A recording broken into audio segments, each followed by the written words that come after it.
ஹே viewers, 1970களில் அமெரிக்காவில் இருக்கிற பல இளம் பெண்கள் காணாம போயிட்டு இருந்தாங்க. ஒரே மாதிரியான காயங்களும் ஒரே மாதிரியான மரண முறை. அப்ப உலகமே அஞ்ச ஆரம்பிச்ச வருடம். சொல்ல போன பெண்கள் குழந்தைகள்னு தனியா வெளியே போயிட்டு வர்றதுக்கே யோசிச்சாங்க. 20ஆம் நூற்றாண்டுல அதிபயங்கர மிருகம் டெட் பண்டே. இவன் பிறந்த தினம்னு பார்த்தா நவம்பர் 24, 1946. அவனோட சிறு வயதுல பள்ளியில அடிதடி அவமானம். இதன் காரணமா தான் மெல்ல மெல்ல இருண்ட மனசு உருவாச்சு.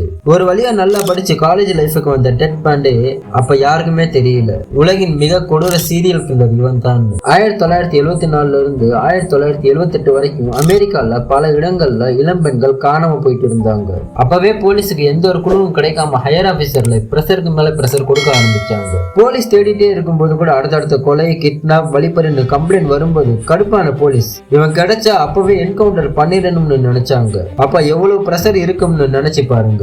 எவ்வளவு தேடினாலும் கிடைக்காத டெட் பாண்டே ஒரு நாள் முகமுடி அணிஞ்சிட்டு ஒரு கார்ல ஏறி அந்த காரோட ஓனரை வழிப்பறி பண்ணி அவனை கொலையும் பண்றான். சிபிஐல இருந்து எஸ்ஐ வரைக்கும் தேடிட்டே இருந்த டெட் பாண்டே ஒரு சாதாரண டிராபிக் போலீஸ் கிட்ட மாட்டினாரு. ஆல்ரெடி போலீஸின் கடைசியா மாயமான நபரின் கார் நம்பரை ட்ரேஸ் பண்ணிட்டே இருக்கும்போது டிராபிக் போலீஸ் டெட் பாண்டே ஓட்டிட்டு வந்த காரை நிப்பாட்டுறாரு.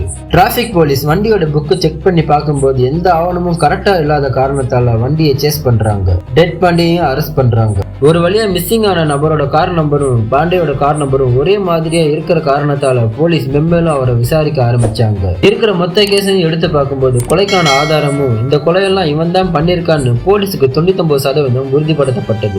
கடைசியா டெட் பாண்டேவை விசாரிக்கும் போது மொத்த கொலையும் நான் தான் பண்ணிருக்கேன்னு தான் குற்றங்களை நீதிமன்றத்துல ஒத்துக்கிட்டாரு.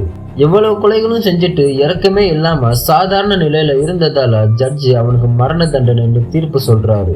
கடைசியா ஜனவரி 24, 1989 புளோரிடா மாநில சிறைச்சாலையில மின்சார நாற்காலி, அதாவது எலக்ட்ரிக் சேர்ல மரண தண்டனை நிறைவேற்றப்பட்டது. இதே மாதிரி அடுத்தடுத்த மிஸ்ட்ரியான ஸ்டோரி நீங்க பார்க்கணும்னா நம்ம சேனலை சப்ஸ்கிரைப் பண்ணிக்கோங்க.